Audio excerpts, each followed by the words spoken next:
Thokozani bogogo nabomkhulu, Lesedi Khanya, bonkgono le bontatemoholo, Lerato, Gogo Khandalembube.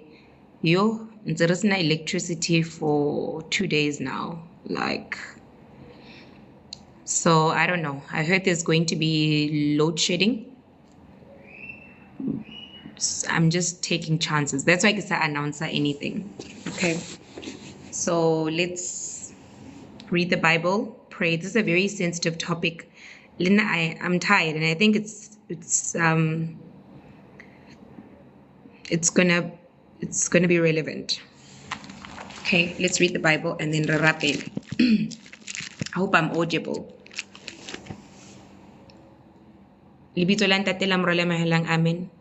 Ho lehlohonolo ya iphumanetseng bohlale, ya bileng a fihletseng kutlwisiso, ho ba bo feta selefera ka bohlokwa. Ho bo fihlella ke tlotlo le fetang kgauta. Ho kgahleha, bo kgahleha ho feta mabenyane a bohlokwa. Ha ho letho le ka bapiswa le bona. Ka ho le letona bo kakatletse bolelele ba bophelo. Ka ho le letshehadi bo kakatletse maruo le tlotla. Amen. This is Maele is Ecclesiastes chapter 3 verses 13 to 16. Okay. Let's pray. Tatarona mahodimong lebitso la le haletswe ho tle moswa hao thatwetse lefatsheng jwalo ka etswa le hodimo. O re fe ka jeno bohao bo re lekane ba tsatsing le leng.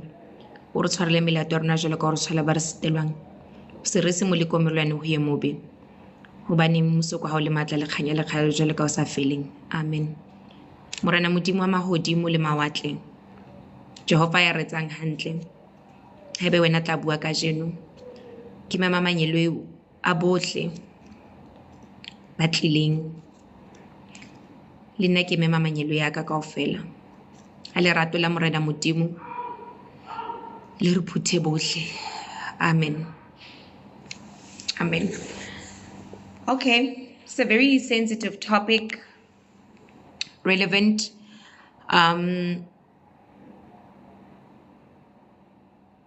It's been coming and going over the years for me to teach about this, but I never really quite got context until I said I want to do this topic. So I've spent the week asking my ancestors what they think about, HIV, AIDS, and what Badimo are really saying about it. So this is what I got. Okay. On the one end, I want to take us through the steps. On the one end, when anybody finds out that they've been diagnosed with HIV/AIDS, two things have happened. The person who infected you passed on the illness or the virus out of their own lack mindset. Maybe because they don't know how they got it. Maybe because they are angry at the fact that they have it. Maybe because they are angry at the world. So the person who infects you is projecting and pushing forward an agenda of lack, an agenda of being inadequate, an agenda of selfishness, of fear, an agenda of anger. So they are directing to you a dark energy from the person who has transferred the virus to you. The transferring, knowing their own status, is a form of a subconscious destiny swap on their side. right? And I want to just go into explaining destiny swaps very quickly because I've been talking about that and I think I'm not clear. What is a destiny swap? A destiny swap could be as simple as a friend, right? As a friend that you go to for advice, someone that you trust. And that friend gives you bad advice, but in a way that looks good, right? Because you trust the friend, a lot of the connection, a soul tie has been created between you and your friend. And the friend, because you trust them, you've opened a portal between you and them. That's what a friendship is. It's a relationship, right? So when your friend gives you bad advice, knowing,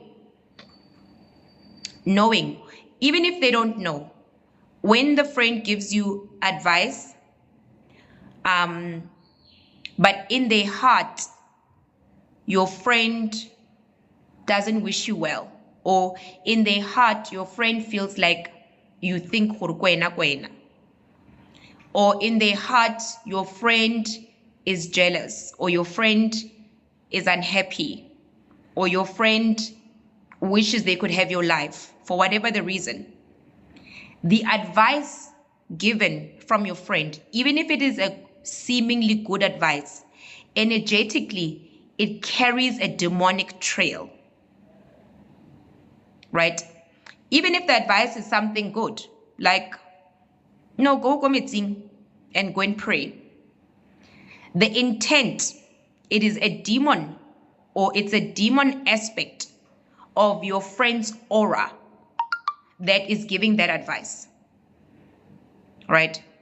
So energetically, you going meeting is not going to power you up.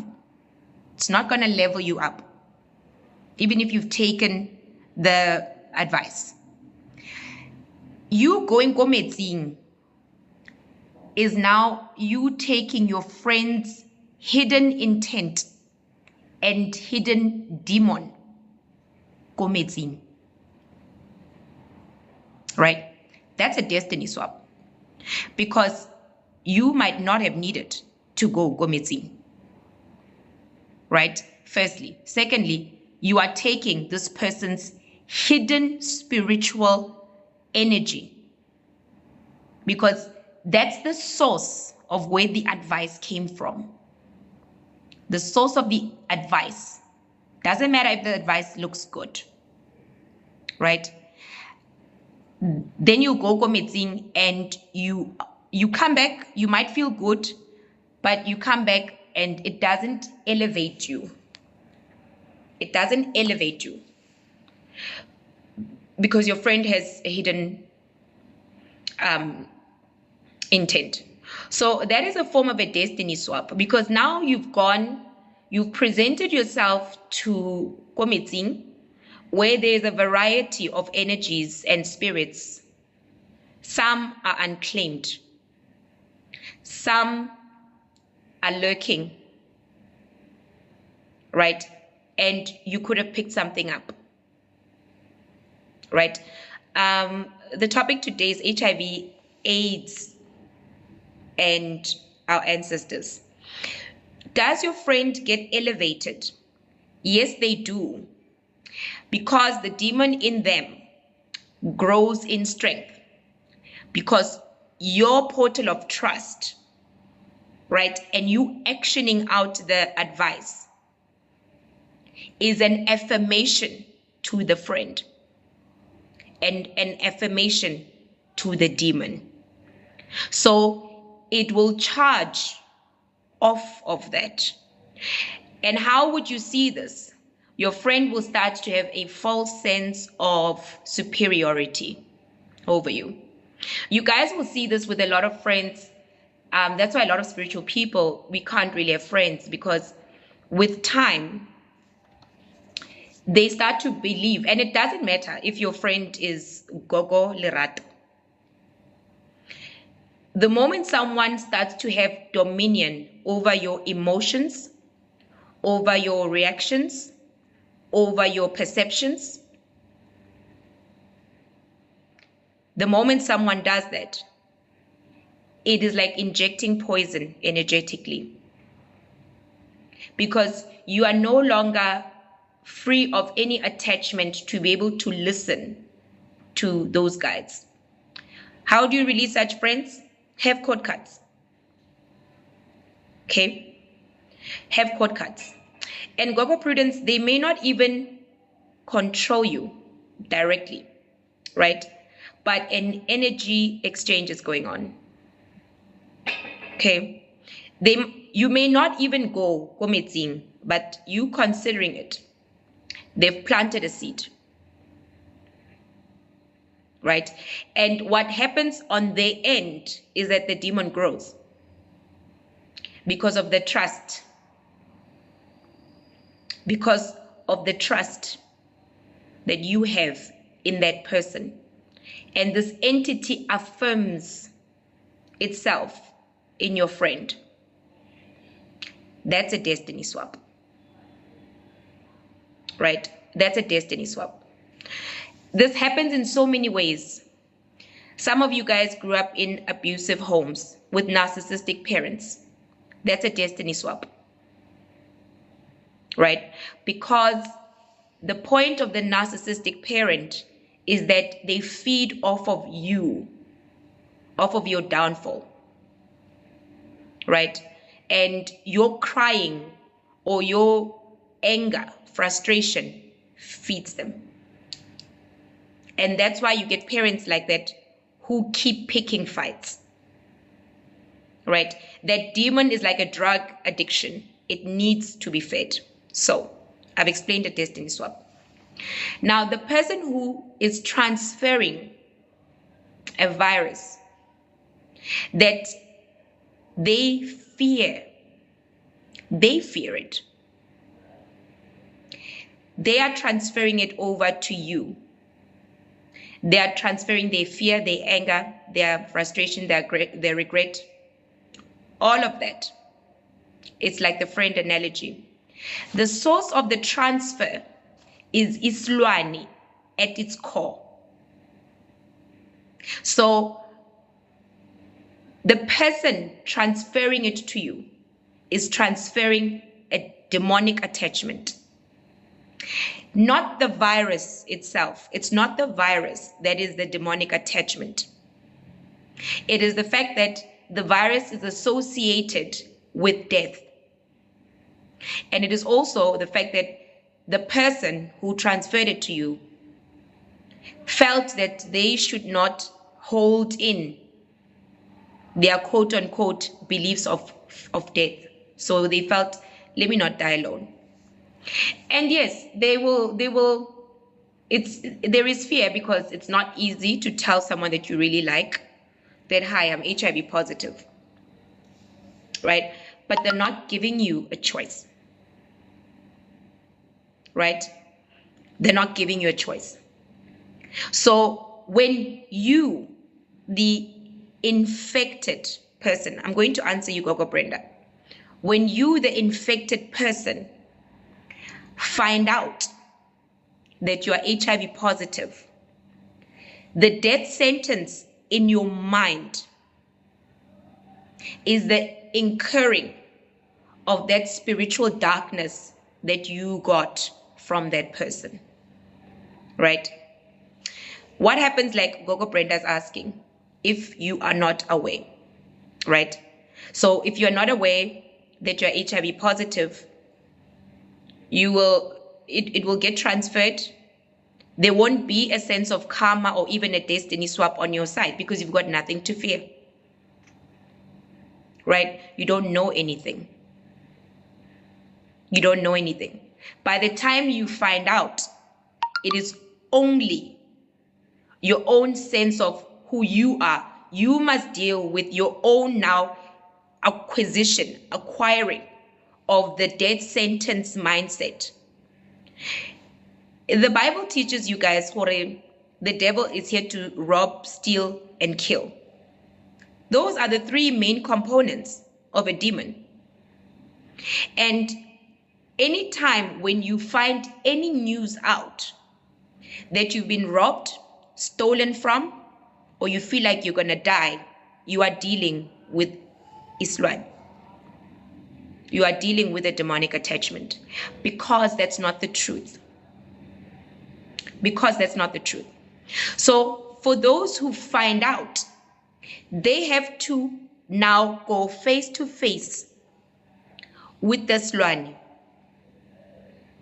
with the quote unquote perceived death sentence, right? And now be able to transmute, change that energy over. How do you do that? Firstly, by realizing that your time here on earth is largely insignificant, right? In terms of how you live, or in terms of whether you will live, it is immaterial. It is totally immaterial. Spirit, your spirit is what is infinite. And your body can survive only through spirit. But spirit doesn't need your body.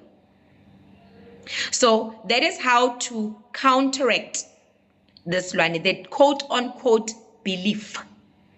The issue yaslwane or umdliwa in this instance is a belief system now that you create.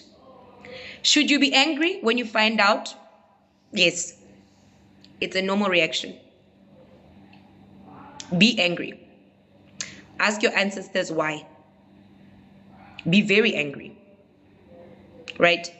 Maybe we're not doing enough to counsel this illness from a spiritual place. Should you have amagobongo to help ease your mind? It's an option, right? A plain gobongo as part of your healing journey, important. Beads to ground you, important. Eating well, important. Taking medication, important. When you find out that you've got the virus, the quickest way to dispel Islwane is to follow the earthly protocol.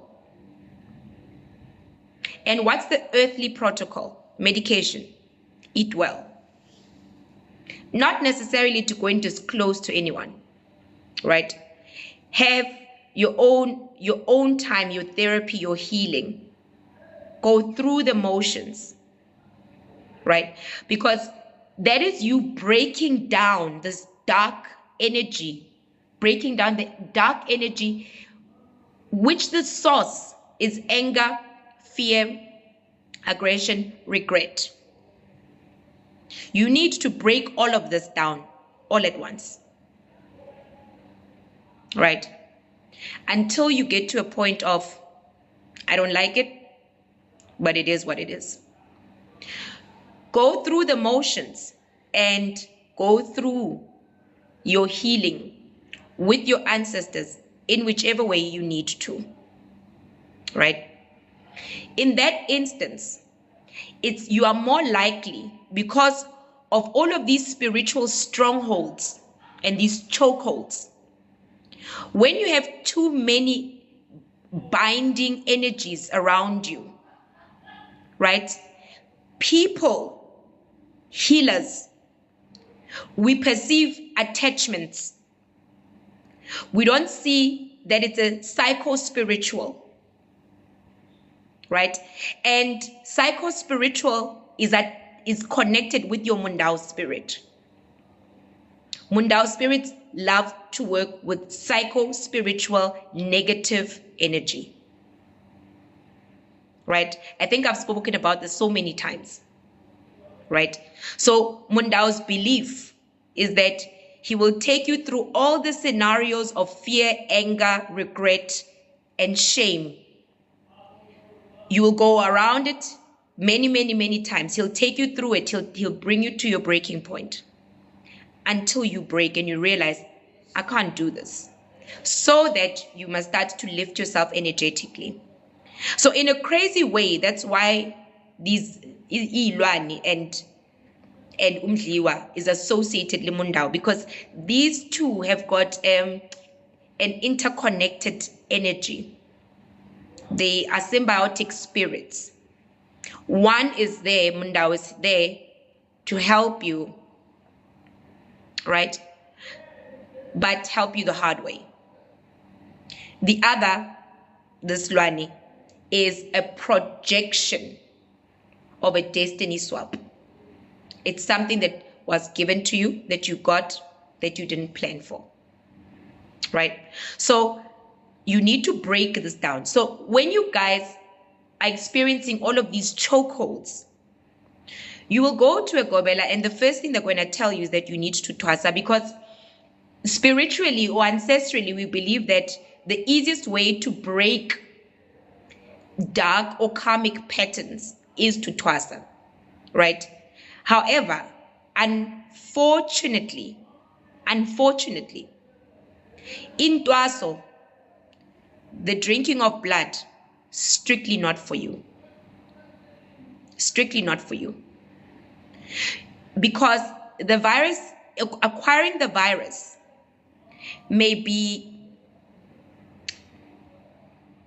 a generational curse if it has repeated itself in your bloodline. But most of the time, it hasn't. It hasn't, right?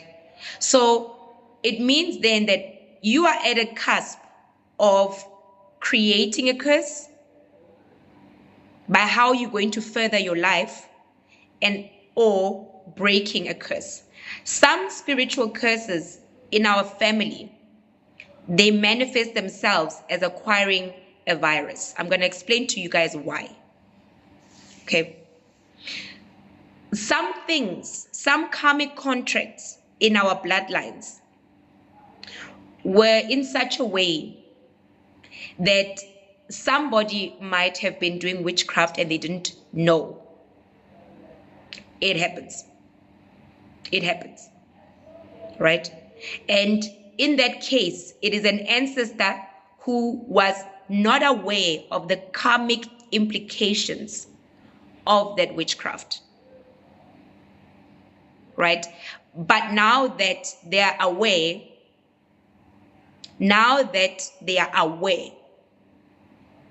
the moment something is brought into your awareness, karma takes effect. And now, this you acquiring an illness like that is you now wrapping up, cleaning up the karma of that person. Because that person, that ancestor, is in a place of knowing all truth.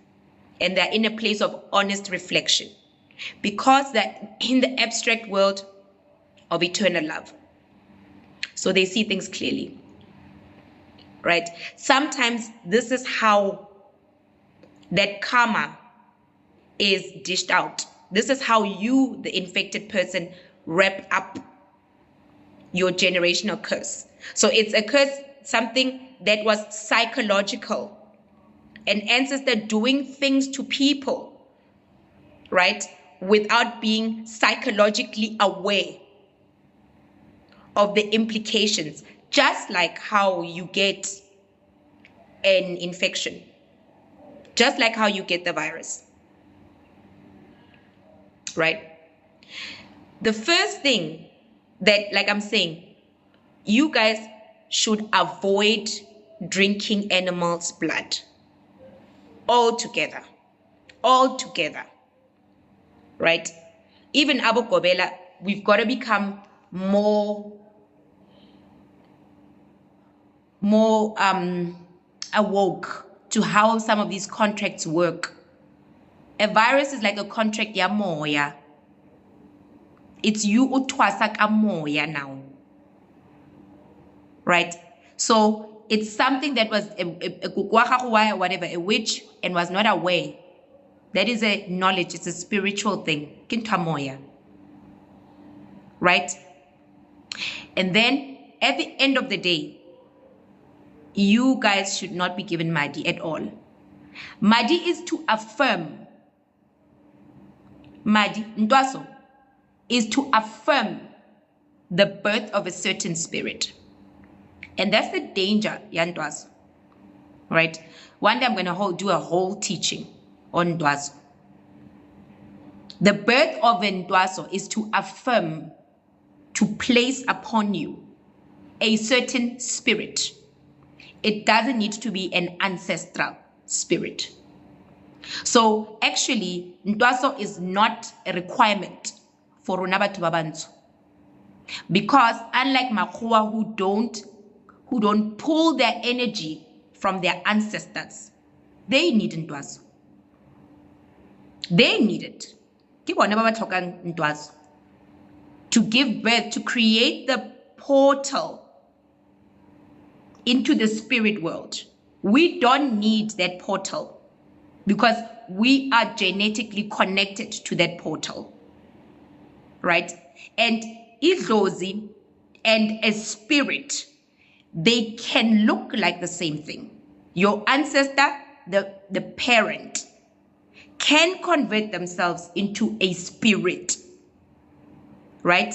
But the connection between the two doesn't end.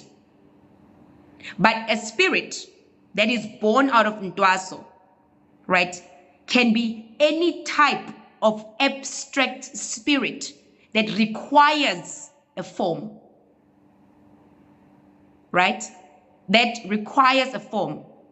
Gogo, Illinois, the word Ndwaso is the ritual of where we drink goat's blood to, as it's part of an initiation process into African spiritual healing.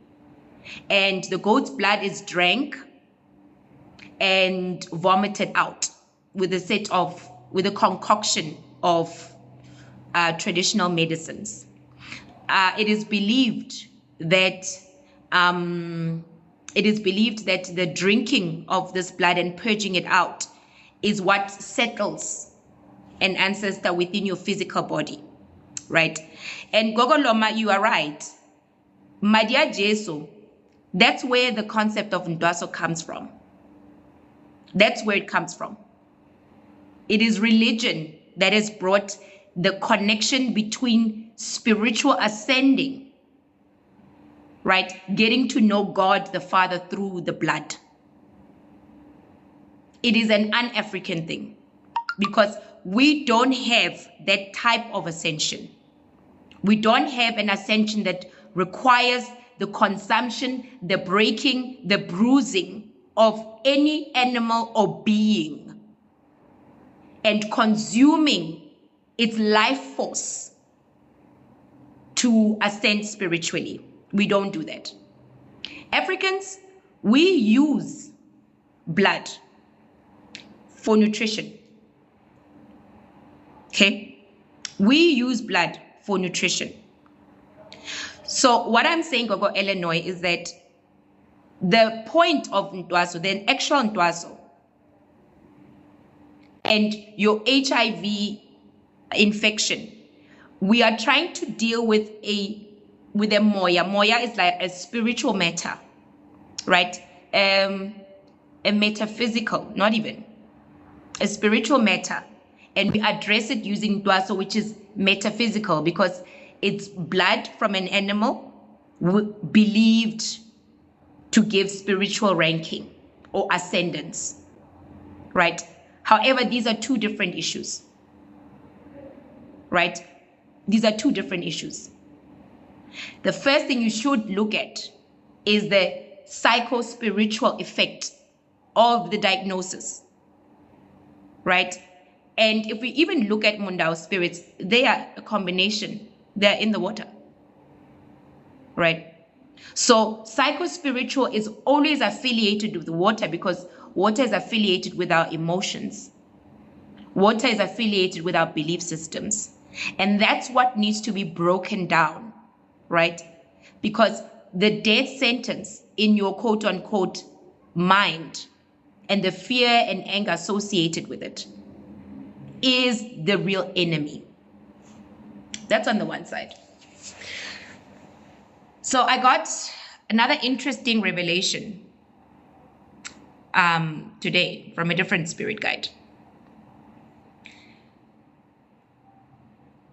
This spirit guide said to me, on the other hand, finding out that you've been diagnosed with HIV is the highest form of a humiliation ritual. Let me explain to you guys what that is. In the spirit world, whether you're working with light energy, so energy that you associated with heaven, angels, whatever, with doing good, right? Or dark energy, which is you manifesting and attracting and creating things in this physical world, right? Because those two things, right, are two aspects of the same thing. Let me give you guys an example. Light energy is for normally to be able to transfer to others. Good wishes, blessings, love, light, right? Dark energy most of the time is that in the beginning there was nothing, right? There was nothing. Dark energy is you being in silence, you being able to use your voice of command. Your voice of command, let there be light. In the beginning was the word. Dark energy requires you to use your voice of command to create and manifest into your own life. Dark energy, most of the time, you do need a conduit, right? So whether you're lighting candles, putting a glass of water, anytime when you use something tangible, you are using matter, dark matter. Matter is dark, right? Matter. Candles, herb, anything of this earth that you use to draw spiritual connection is actually, in essence, what is dark matter, right? That's what it's supposed to be. It has got nothing to do with the purity of your heart.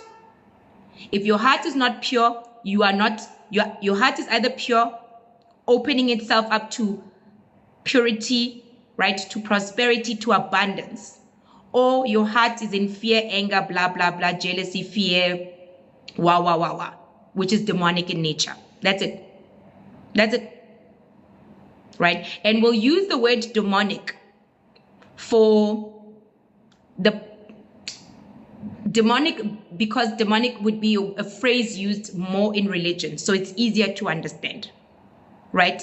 But what it really means, demonic, is whenever you create anything from a shadow self, from a fear-based you, from a lack you, from an unfulfilled you, from an oppressed you, then that becomes demonic, right? It's got a negative connotation. And that is the real reason why you guys as ancestors are not talking about things like slavery. Because they recognize that they come from, or they were in a time where they were emotionally oppressed. They cannot have that conversation with you if they want you to be pure, meaning you are able to open your heart. You are able to be abundant. The conversation becomes useless, right? So, what is a humiliation ritual? In the spirit world, when you want freedom is the most expensive thing in this realm, in this world. Freedom is, yes, those are Bibles. Freedom is the most expensive thing in this world, because the recognition of your freedom, it affirms your power. It affirms your autonomy. It affirms the God in you, right? It also affirms the power of your own I am. So freedom in this world is the most expensive commodity, even more than spirituality. right? We are all gifted spiritual gifts to attain this freedom,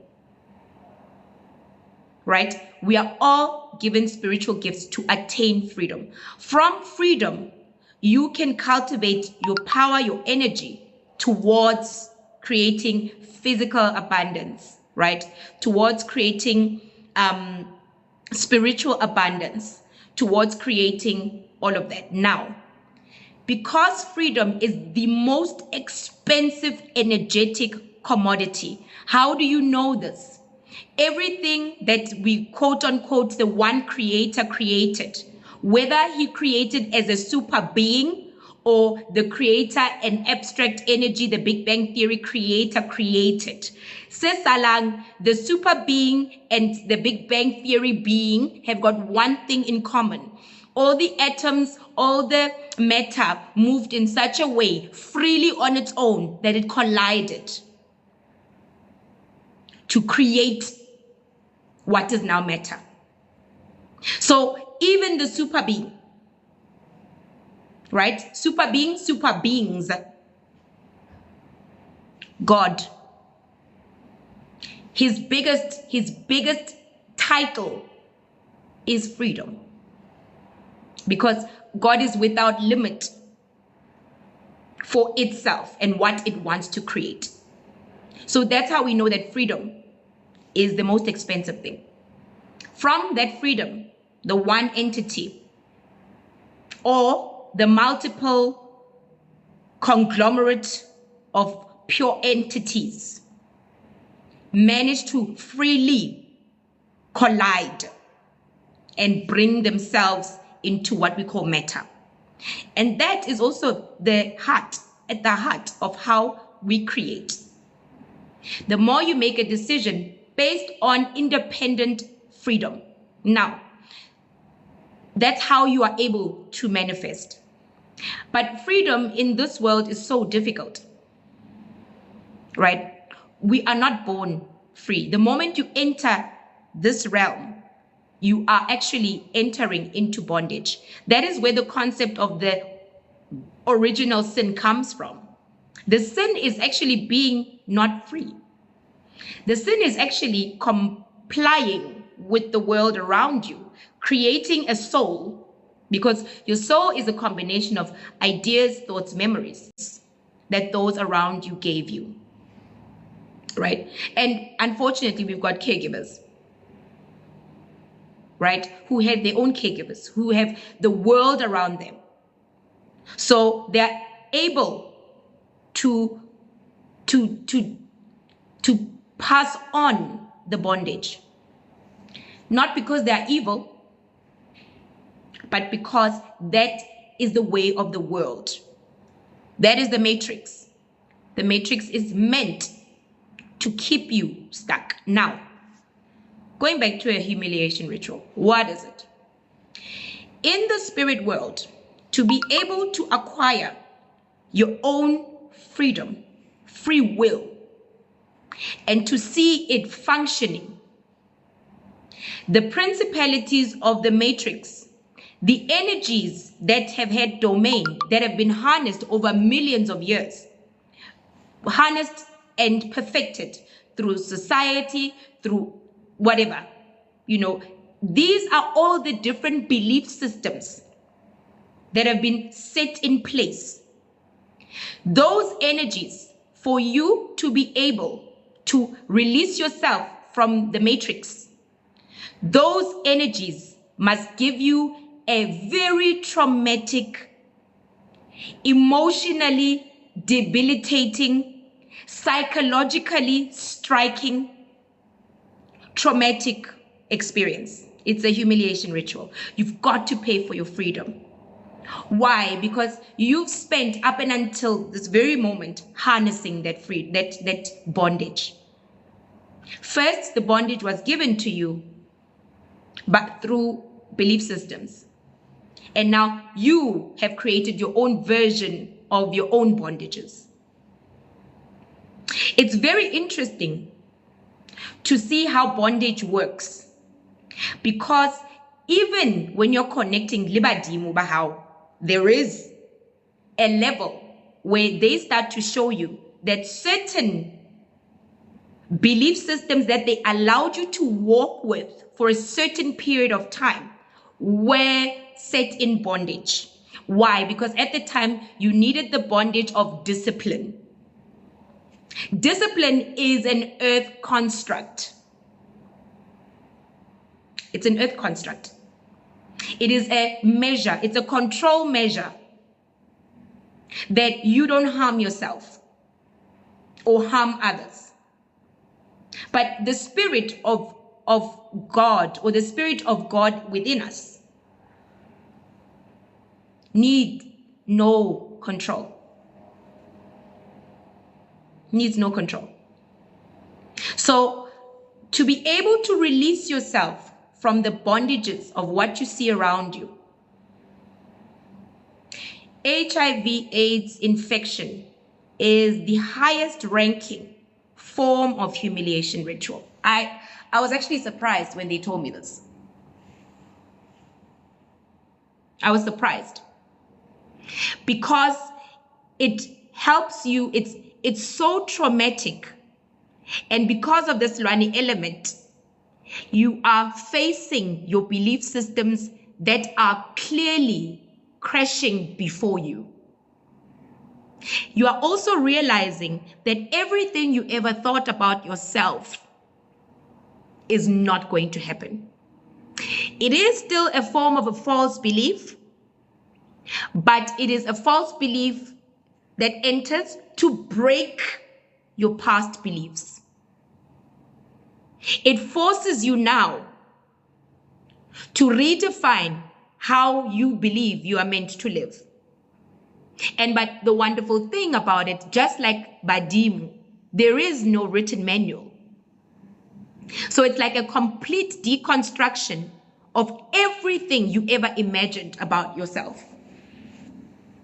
Right? That is the purpose of the humiliation ritual.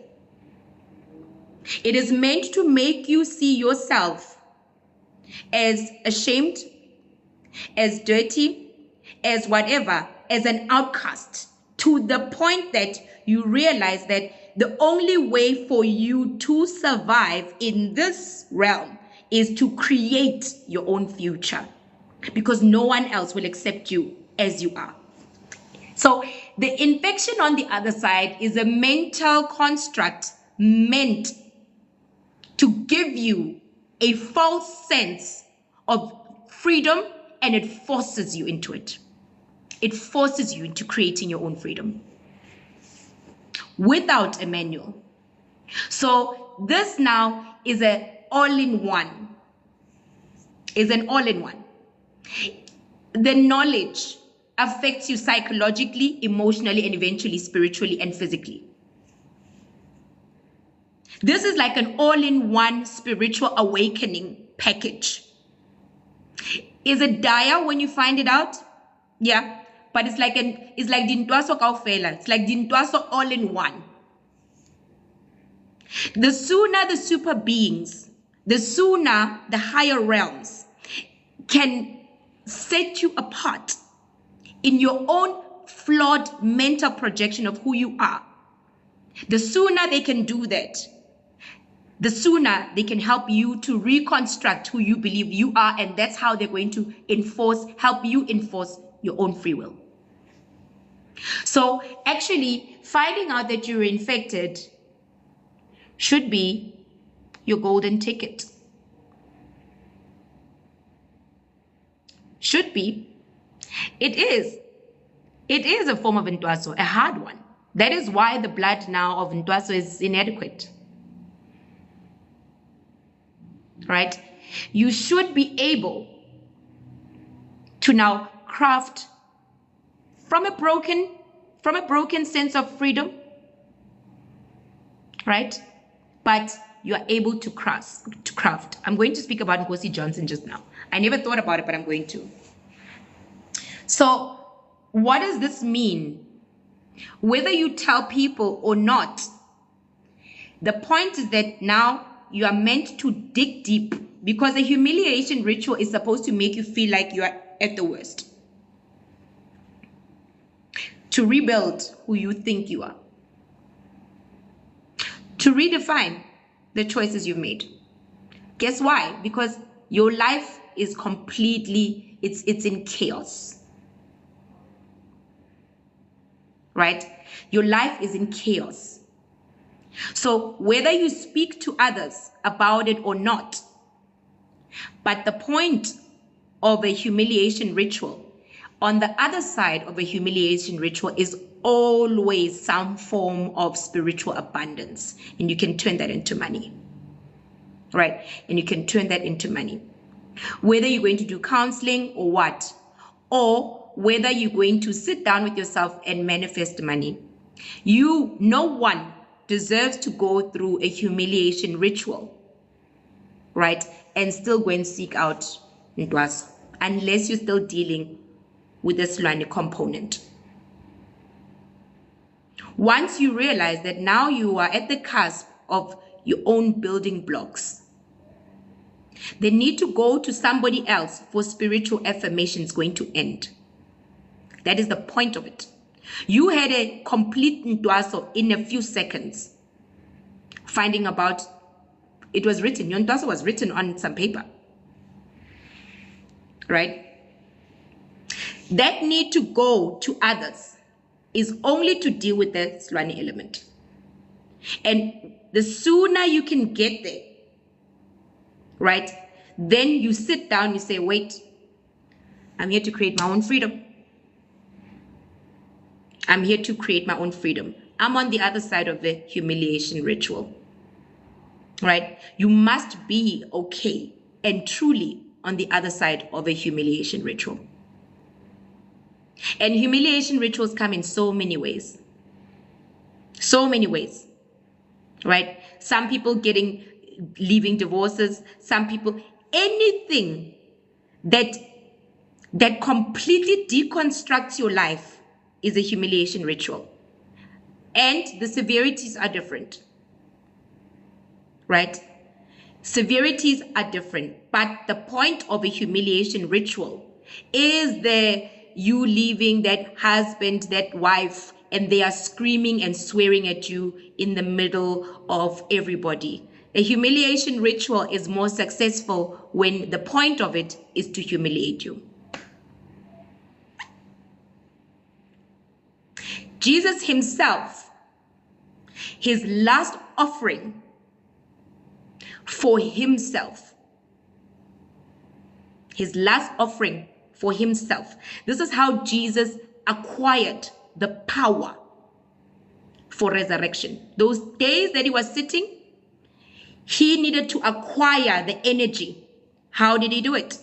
Ultimate humiliation ritual. Getting killed like a commoner, broken, bruised, being known as a prophet, being known as somebody wa Modimo, and ending up like a dead dog on a pole. Ultimate humiliation ritual. And there's many ideologies around how Satan was looking forward to Jesus's death, because humiliation ritual and Mdliwa Slwane, they are always on the opposite sides of each other. These two things are required. These are the two methods required, the two key components required for a successful humiliation ritual. Had Jesus not exposed himself to such a horror, he would not have generated the type of power for a resurrection. He wouldn't have. Let me give you guys an example of how he does that, of how that works. When you're ovulating, your body is trying to get fertilized. It is directing all of its energy towards the coming of a new person. And what does your body do to be able to create the power, which is also in a humiliation ritual, by the way, because we don't walk around naked? Your body starts to think, imagine, create scenarios sexual encounters, drives you towards those encounters. Drives you towards those encounters because your body every month as a woman is saying, we need to create a person. We need to create a person. So the power behind creating, moving an egg into a human being is in the humiliation ritual and is in the pulling in, the thirsting for something. So you go, your body gets out of control, right? This will happen every month, right? And what happens eventually, let's say you're lucky and you got a babe. Whether you actually fertilize the egg or not, the humiliation ritual is very clear because we don't walk around naked. You are more likely to have a certain type of child based off of your position. Very humiliating, right? Very humiliating, right? But that's the thing with humiliation rituals. They're a horror when displayed outside. But the actual coming together of these two people in the humiliation ritual is what's going to generate the power. The friction is what creates the power, the energy to bring the egg and the sperm together. That's it. That's it. Right? Then you're pregnant or not. So your body attempts at a humiliation ritual to create. It does that. So that's exactly what Jesus Christ did.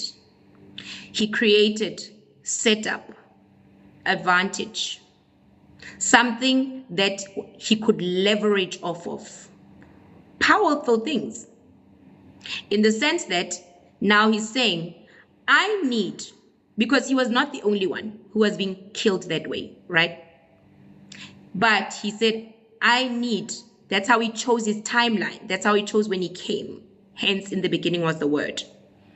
I need to be in a timeline as a spirit to die when death is being displayed.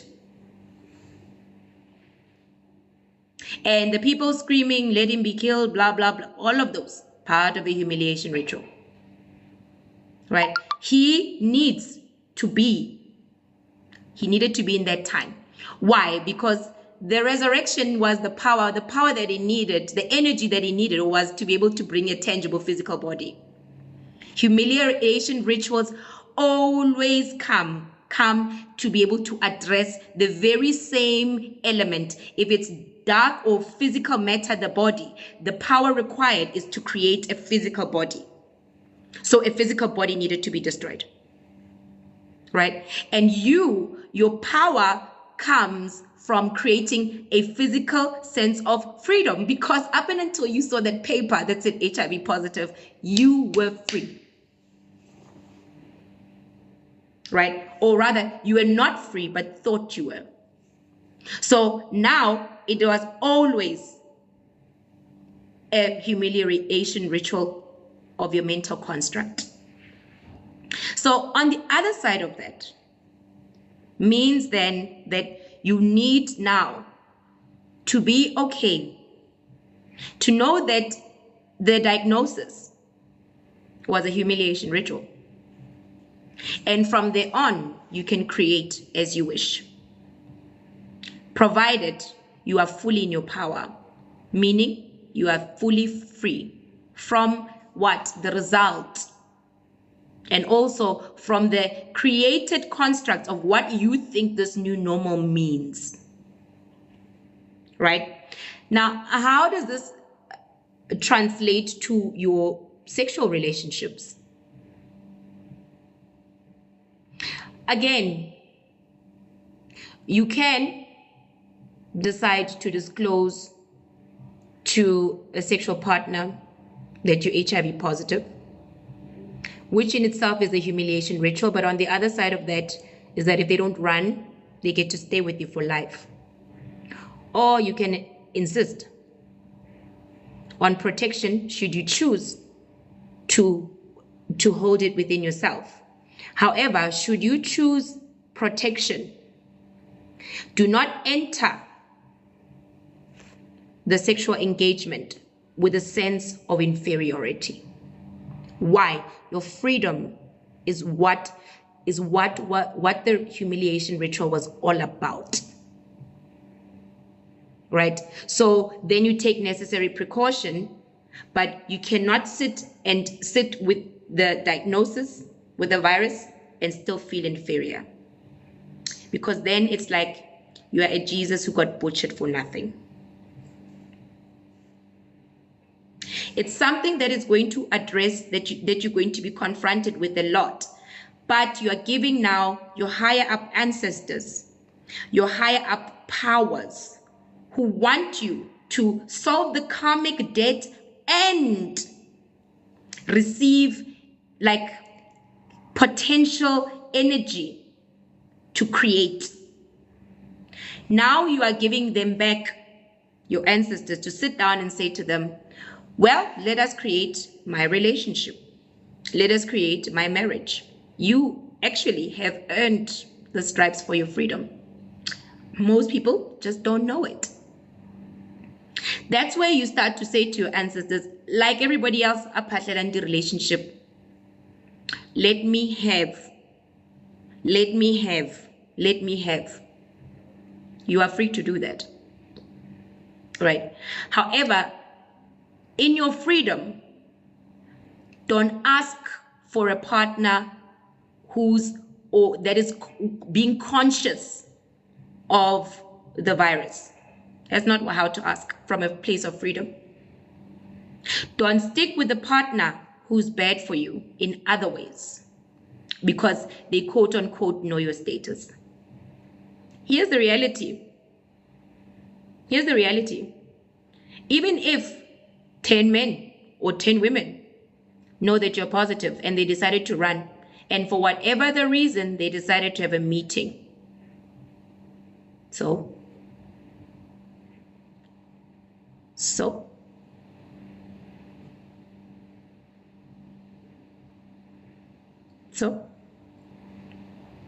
right? No, user, I'm saying you must not make a request with the conscious thinking that now there is like a virus or that you are inferior, right? You are not going to sit and infect people. Your higher up energies from your point of attraction, from your point of freedom, they're going to bring you a partner, positive or not, who's going to love you for you, who's going to go through the precautions with you, right? Who's going to love you the right way, who's going to love you the way that you deserve, who might have the financial reach, right? If they don't have the financial reach, your partner is going to be beneficial to your emotional and mental health.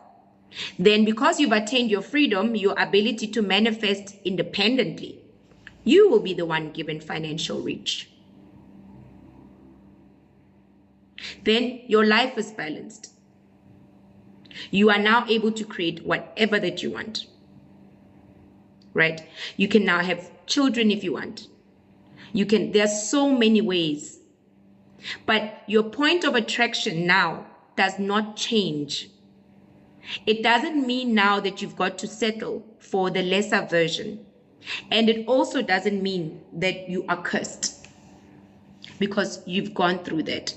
An interesting thing is that when Jesus was going into the humiliation ritual, people spat on him, calling him a liar. He looked like a cursed being. That was the point. And even after his death, the two men from Emmaus said, there was a prophet, powerful man of God. We thought he was going to save us, but he died today. As Jesus is formulating that power of resurrection It happens slowly with the humiliation, and now it's gathering very quickly because it's potent power. As he's harnessing that power in the 3 days.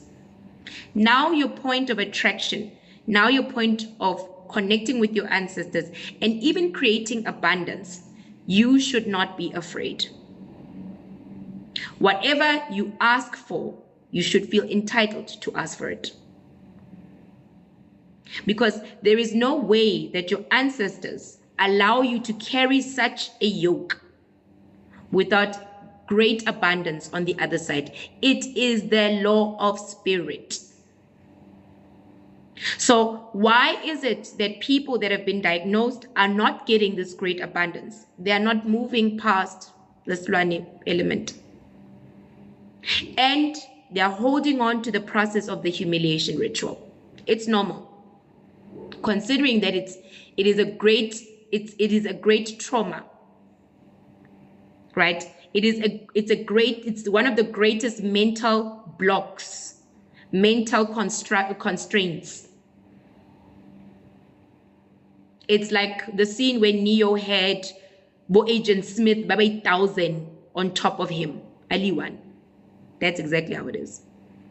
So from those that have been diagnosed, that is the message from my ancestors, probably from your ancestors, right?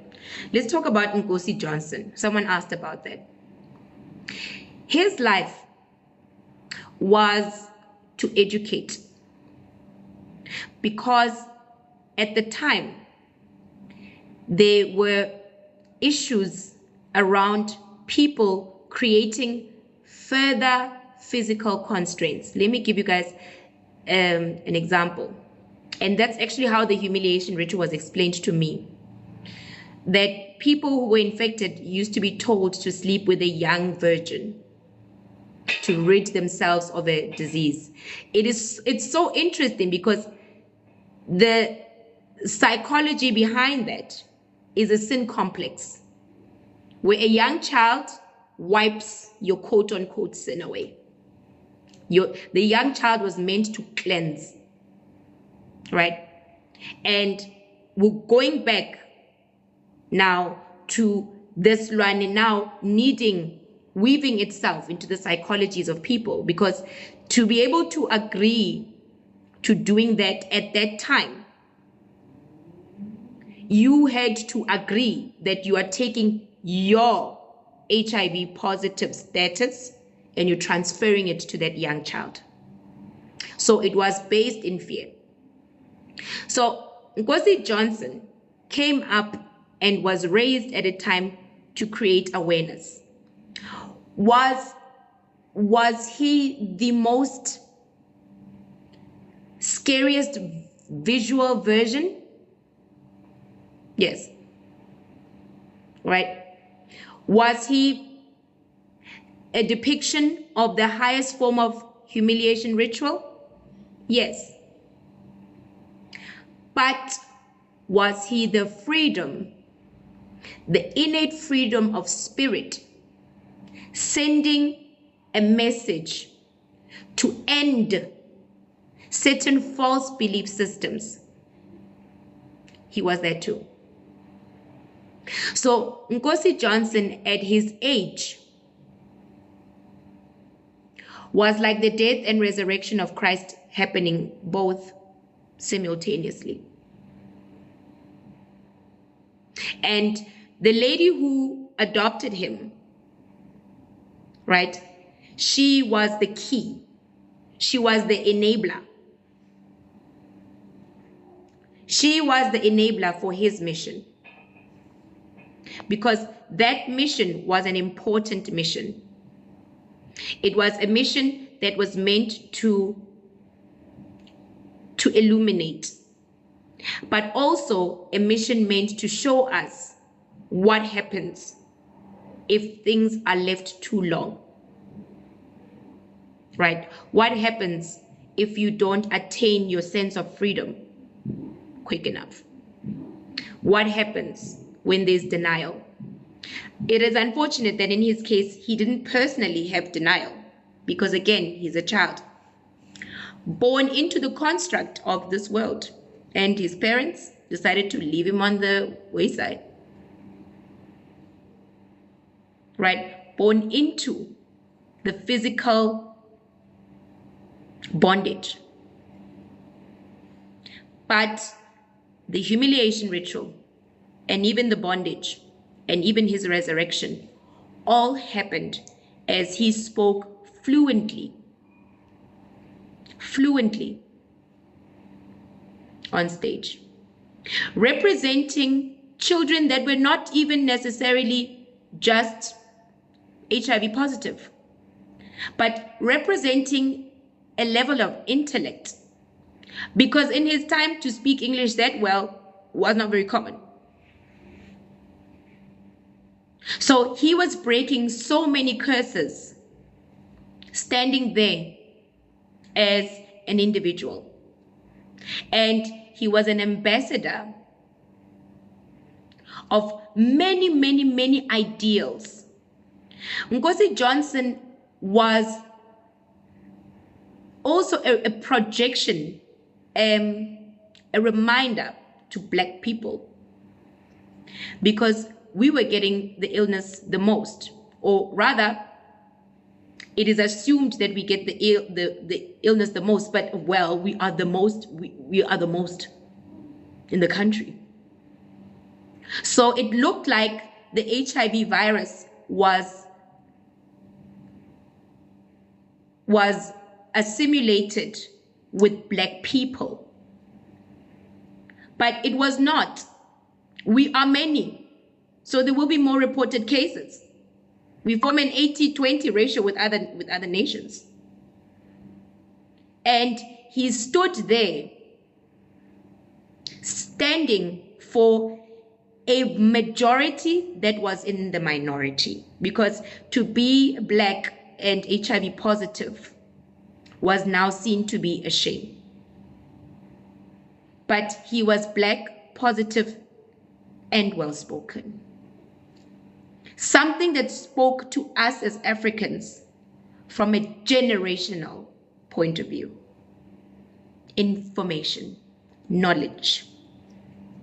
That's one thing that we didn't have, HIV positive or not.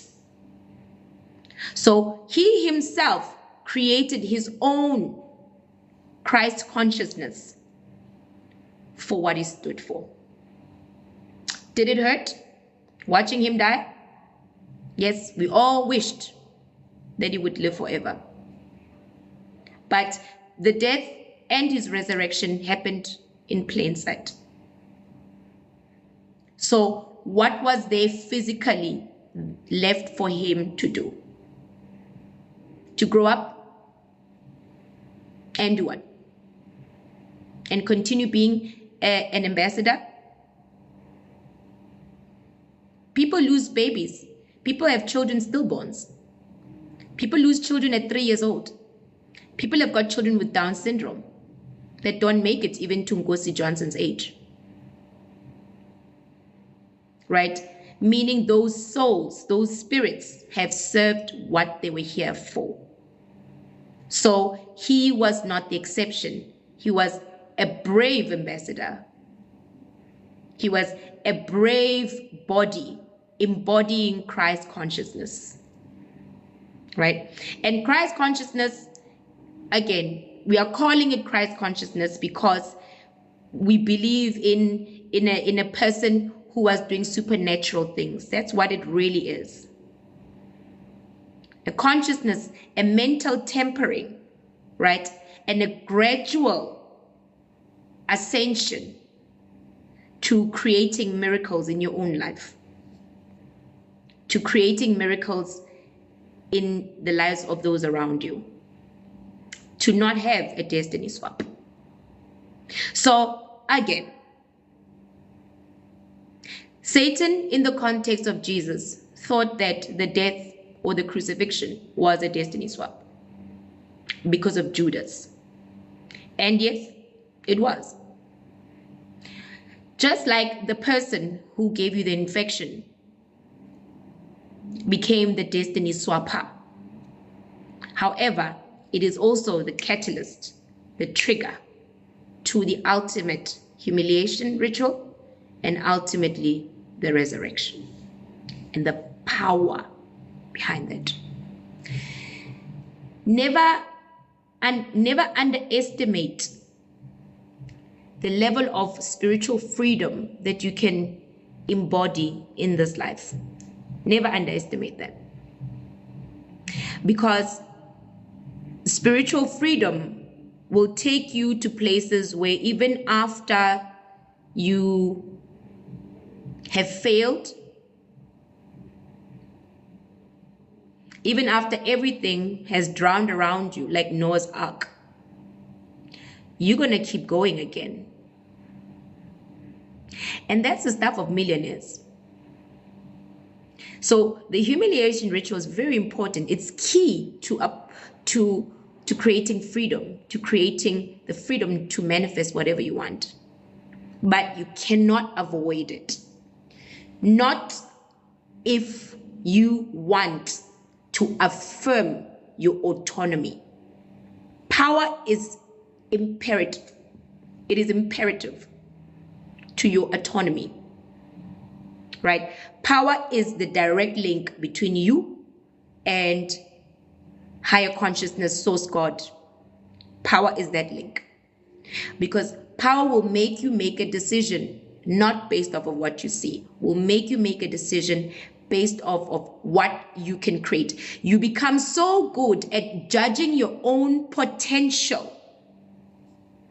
Even if the potential is the size of a grain of a mustard seed, that's what the point is. The potential is so small according to others,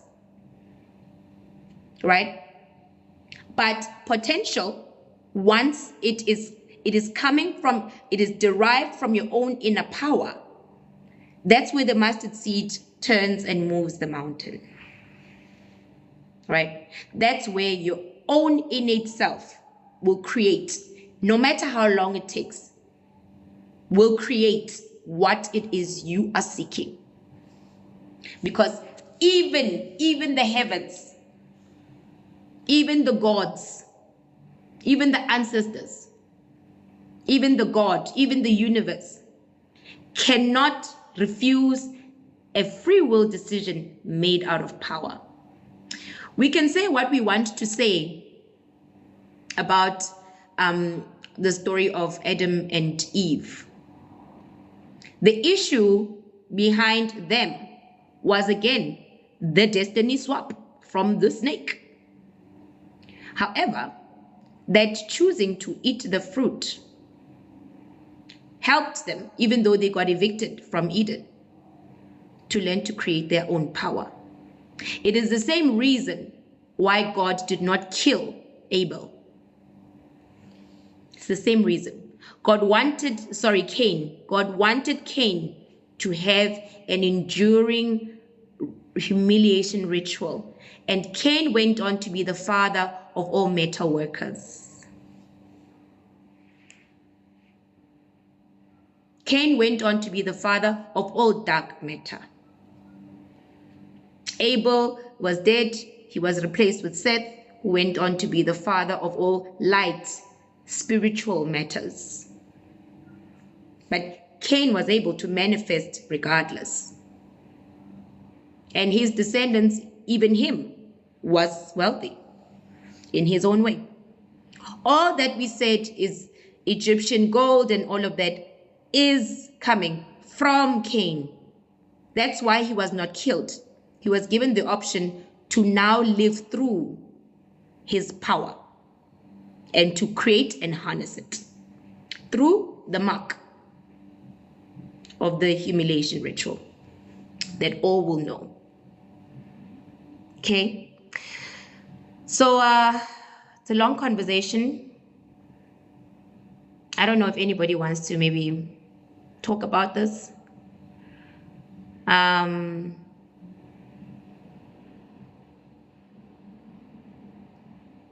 We could.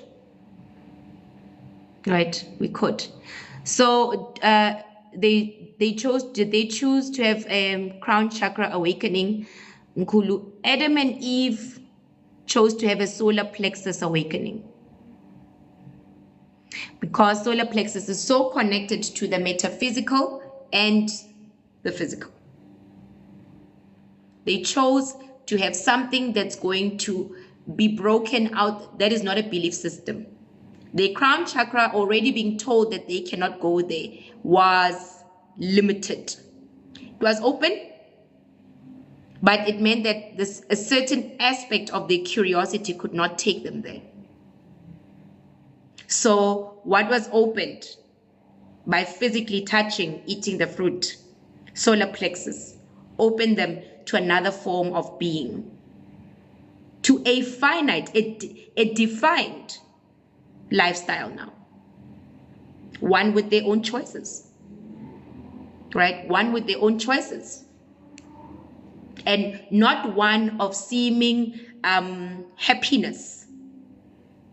Not one of seeming happiness, because everything around them has been created for them. They were never going to be happy in Eden. They were never going to be happy in Eden. Not in the long run. All things that we manifest, all things that we have are boring once we've had them for a long time. So them eating that fruit was the next logical step. Right? If you're already spiritually heightened, you won't go. No. The higher you go, the more you must have that humiliation ritual. It's part of character development. It's part of that. We wish we wouldn't.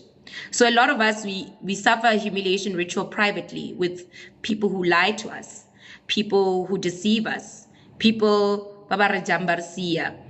abortions, miscarriages, disappointments, narcissistic parents, people who betray us.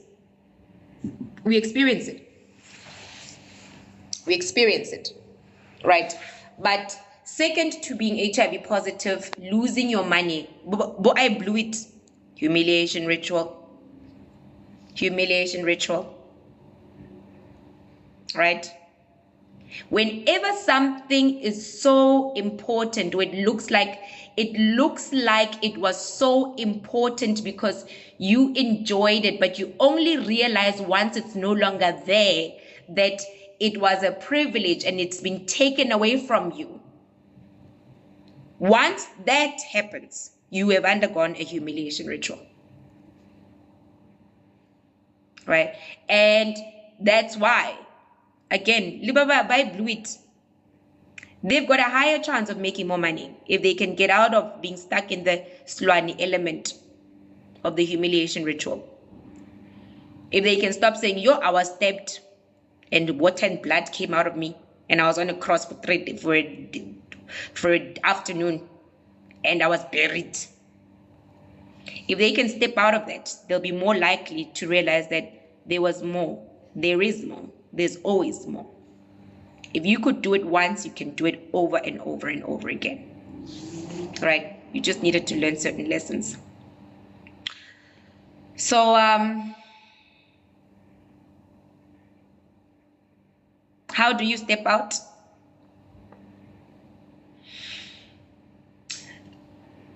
Let me say it like this. And, you know, I'm asking as you guys are asking. The only way to stay in a humiliation ritual is to continue to harbor feelings of resentment, shame, anger, frustration, being the victim.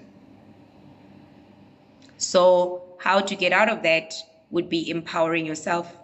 We're going back to the same thing. Slowly, slowly, easing your attention from being kicked out of the Garden of Eden. Slowly realizing that, okay, we are kicked out now. Guess I'm going to give birth normally. Slowly not being attached to being in a mirage, because that's what the Garden of Eden was a false state of perfection. Right? false state. It looked perfect. So once you realize, okay, I've lost this, just like any other person, okay, it hurts. Bye-bye. Bye-bye. Hulukil, we are kicked out now. Adam, gotta go work. Eve, you're gonna be pushing hard, but it's fine. They still got to be the forefathers of a Jesus who, quote unquote, came to undo it. Okay? So I want to speak to Lisa Bloom. So getting out of that is the most important thing. I don't know if I got requests. I don't know if I actually want to, I don't know if you guys want to talk about this, but clearly not. I'm done with this topic, and I hope I've done it justice. If more information comes through, I will add a part 2, right? I need to take next week off. I'm emotionally exhausted. So would have loved to do Sporofito, but this past week I gefedile. Next week's topic, I don't know. Maybe we must talk about the Hosanna spirit. We must talk about the Hosanna spirit and differentiate it, because it's got black garments. Differentiate it with Umdliwa and the signs, and also differentiate it with monitoring spirits. Right? I think it's going to be a good topic. So next live is going to be next Saturday. It's dream interpretation and leveling. I gotta work. Right? I've gotta just come back to myself. Love and light to you guys. For all of you guys who've been diagnosed with HIV, not even hang in there. It feels like something that, we fear. But you guys must really feel sorry for us, because we are sitting in the fear of something that we know nothing about. We are sitting in the fear of something we know nothing about. Right? And you guys on the other side, and use that energy, use that grief, because you're entitled to ask for what you need. Ask for what you need. Right? But remembering that just like all of us, the laws of celibacy raises your vibration. Right? Why it raises your vibration, the law of celibacy. But in actual fact, you guys are never supposed to sit without the money for the best care from your ancestors. You're not supposed to. So you guys must gather your own power. Come back to your msamos. Get out of the Mliwa Slwane state. Get over the humiliation ritual. Come into your power.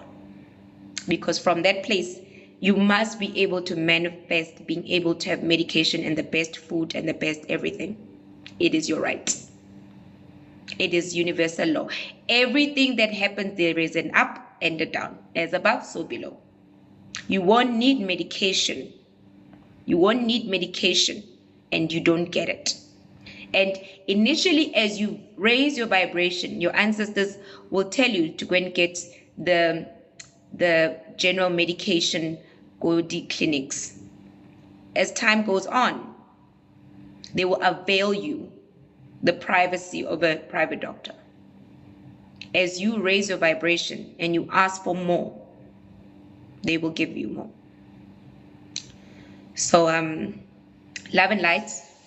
Have a great night. See you guys next week. Be blessed. It's hard, it's painful. But on the other side of all of that is great blessings. You guys must always be, whether you're HIV positive or not, you must always know, if you get heartbroken, if your humiliation ritual is getting heartbroken by karmics coming always, all the time, on the other side of that humiliation ritual is the love of your life who's going to take care of you. That's how the law of balance works. All right, have a great evening. Bye.